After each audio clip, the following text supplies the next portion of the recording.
Hi guys, welcome back to another video.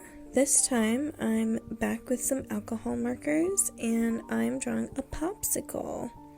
Why a popsicle? Well, I saw someone draw some delicious looking ice cream somewhere on Instagram. Probably saw multiple people draw some delicious looking desserts, and I wanted to draw a delicious looking dessert. And as I was looking at different reference photos, the soft serve delicious looking ice cream seemed a little intimidating to start with, so I found a nice little popsicle. I think it's I think this might be a creamsicle. I'm not exactly sure. It might be a coffee. Not sure. I do think the color I made it in the end is a little lighter than the reference image, but I kind of liked that. I did have some darker colors I was gonna use, but I kind of just like the light, sort of creamy, cafe latte vibe. So I don't know. I think it's cute. I can always darken it digitally as well if I want to, but I do hope at some point to make this into a set. I know I say that with every video I've posted recently. This is one part set. I don't think I've ever promised to make a set and didn't finish making the set, but we'll see how this goes, because this would be nice to release for summer. So maybe I can have an ice cream sticker sheet out by June or something. We'll see, no promises yet, but I do still have the urge to draw some delicious ice cream, so it's probably gonna happen eventually. But yeah, this was mostly just lightest colors first and then layering darker colors on top. I ended up using the pearl white, which is the lightest color of the whole piece, to blend most of the shadows.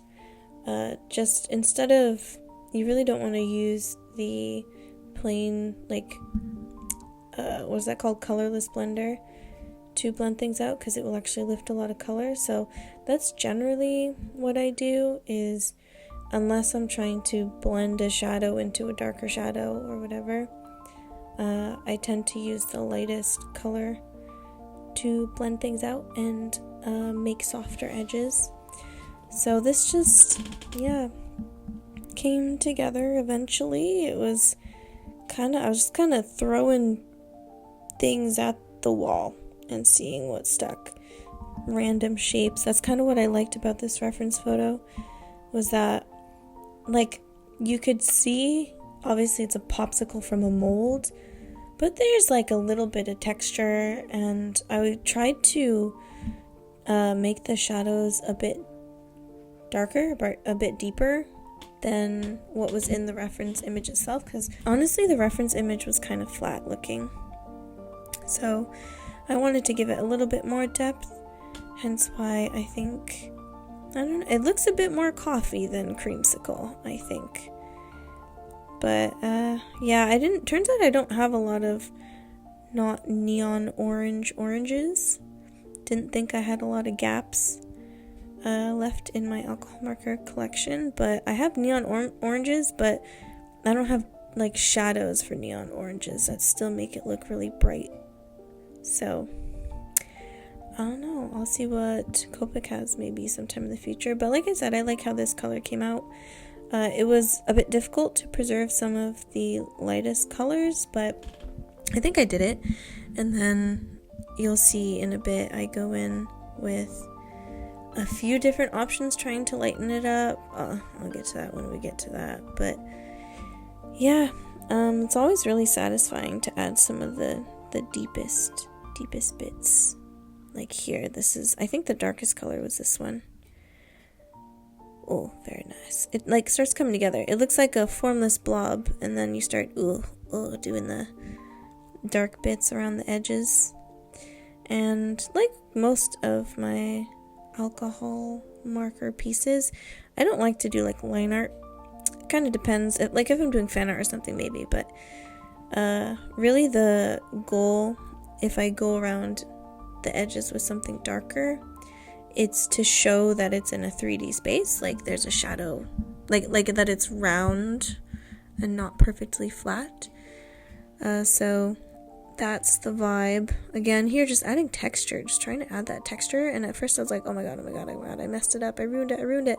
Then it lightened up, and as it dried, because that happens, but I also went in and blended it out a lot, and I was like, oh, alright, that's not bad. So yeah, went in a little bit more, needed more definition, but I didn't want to go in too much with the marker, because as I mentioned in previous videos, the marker doesn't have quite as sharp edges.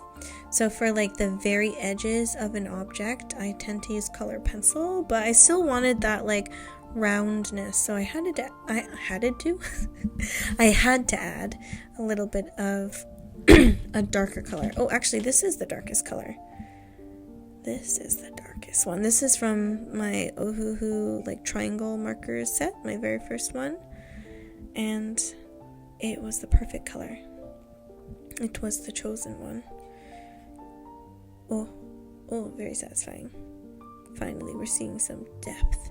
But the only trouble with those triangle ones is that they have a brush nib and then a chisel nib, not a fine nib. This is why I like the Honolulus, because the Honolulus have brush side and then fine side, so you can do really thin details. So I was afraid I kind of ruined it because the line was a bit too thick on the edges, but honestly, it's not too bad. It's not that bad. I do like how some of the highlights, some of the lightest bits pop out against the edges. This is when I tried my paint markers from my last video. This is the ivory one. Honestly, like when you first lay it down, you can see it, and then it sort of like melts and disappears. So I tried to go back in with the white, hoping that a lighter color would work, and you could barely see it. So I was like, oof, let me try my Copica Crayon. Oh no, it's dried up for some reason. Guess I'll go in with my jelly roll, because my uni also, the uni, what the heck is this called? Gel pen, which is my favorite one. It also dried up. So I had to go in with jelly roll, which I don't like that much because only the bigger ones actually like let the gel ink flow. So very annoying. Also had to sort of warm this one up a bit to get it to flow. But we got some of those delicious looking highlights. How many times can I say delicious in this video? But yeah, going in with the colored pencil. Basically that's the same color as the edges already, so it's not darkening it up really, it's just making it snatched. And then we got the dark brown for the stick, and that's my name. So thank you very much for watching. I'll see you guys in the next video. Please give this video a like if you liked it, and please subscribe if you want to see more videos like this in the future. Thank you very much, and I'll see you next time. Bye!